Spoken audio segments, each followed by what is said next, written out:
That's why so many accountants are resigning because of exhaustion. Don't be surprised if your CPA suddenly quits after April 15th.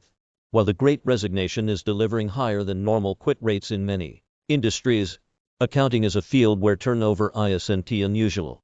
But this year may be the worst yet, experts predict. Before 2020, turnover was 15% to 20% for small firms, says Jeff Phillips, CEO of tax and accounting advisory Paget Business Services and founder of the recruitment firm Accounting Fly.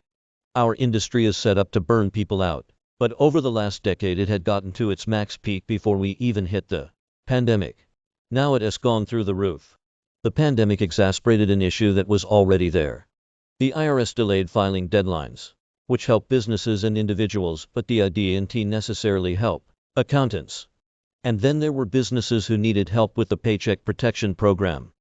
Remember, when COVID hit in March 2020, it was the middle of tax season, says Michael Platt, managing principal of Inside Public Accounting, which provides practice resources for the accounting profession. Generally, February 1st to April 15th has about 10 weeks of pretty high-pressure work. You know it as coming, and you know it as got an end. But when 10 weeks turns into 10 months, it takes its toll. There was higher than normal turnover after April 2021. I certainly expect by April of 22, there will be a spike in turnover again. While most unhappy accountants wait until tax season is over to leave, Phillips says this is changing, too. There is an unwritten code you don't recruit during busy season and a little bit of an unwritten code that you don't leave a public accounting firm during busy season. He says, that's a red flag for the next firm. But if you get on Reddit's or accounting page, you'll see people who are high-fiving each other for getting out of the profession and leaving the big four, and we are in the busy season. People commit to getting through tax season, and when they get done with it, it is time for them to pick up and move on, adds Platt. Normally people don't resign January, February, March and April.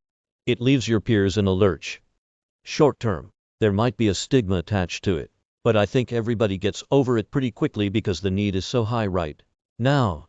I think that wouldn't necessarily hurt their career long term. The ASEPA surveys 40,000 firms in America every 2 years on issues in the field, and finding qualified talent has been a top concern since 2015. In an interview with The Verge, Joe Schroeder, associate professor of accounting at Indiana University's Kelley School of Business, said accountants' pay has been stagnant over the past 20 years. And Phillips says it is partly responsible for the industry's high turnover. If you go into investment banking or medicine, the financial ROI is worth the long hours, he says. It is not worth it in accounting. A junior accountant could be making $80,000 a year. A bank teller could be at $55,000 a year, but they are not on call, working 70 or 80 hours a week. You've got candidates who are rethinking their lives because the ROI isn't there for them. The value proposition for the career path in public accounting has reached a point where it sucks. Accounting also hasn't embraced remote work on a large scale. If you are in Tulsa and you are growing at 15% a year and you need to fill CPA positions at that clip, it is harder to fill them locally, says Phillips. When this pandemic is all over, I don't know if firms will have learned their lesson and will demand employees come back to the office.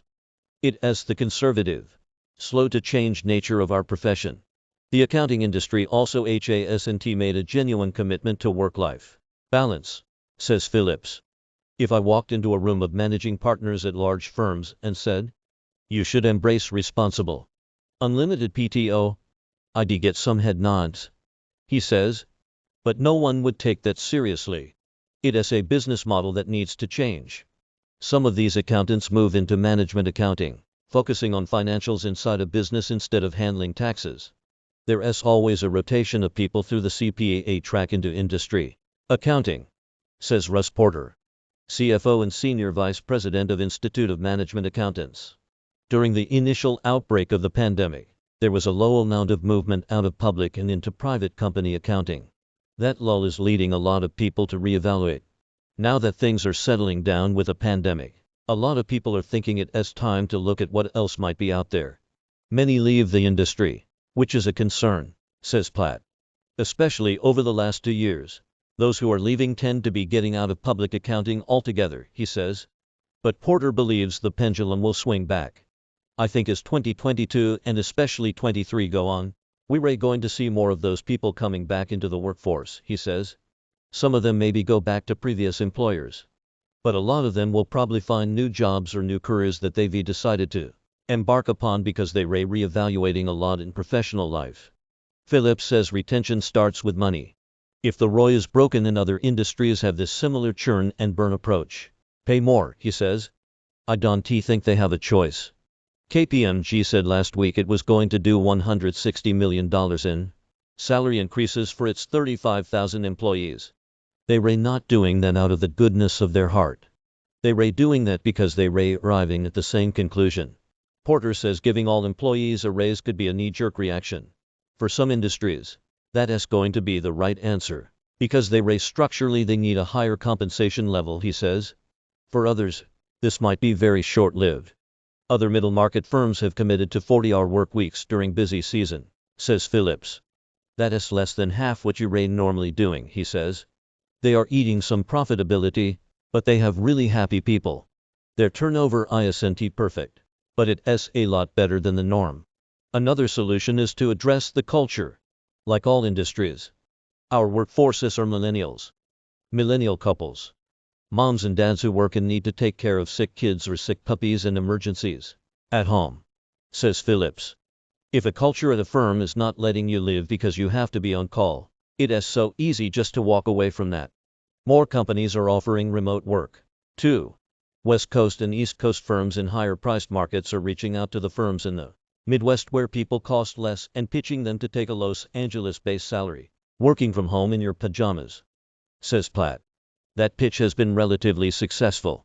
Companies will need to figure out what motivates their employees. It may be more flexible hours, the ability to work from home, or a better benefits package that would be not as expensive for a company as straight-out compensation, says Porter. It might also be that companies go back to their mission, making sure that they're communicating their values and the mission to their people. Those non-financials can help the morale and the dedication of a workforce when money is not really the driving factor. It is incumbent to know what your people need. People who go into accounting love the work and the satisfaction of helping businesses run better, says Phillips. It is important work. It is a proud work.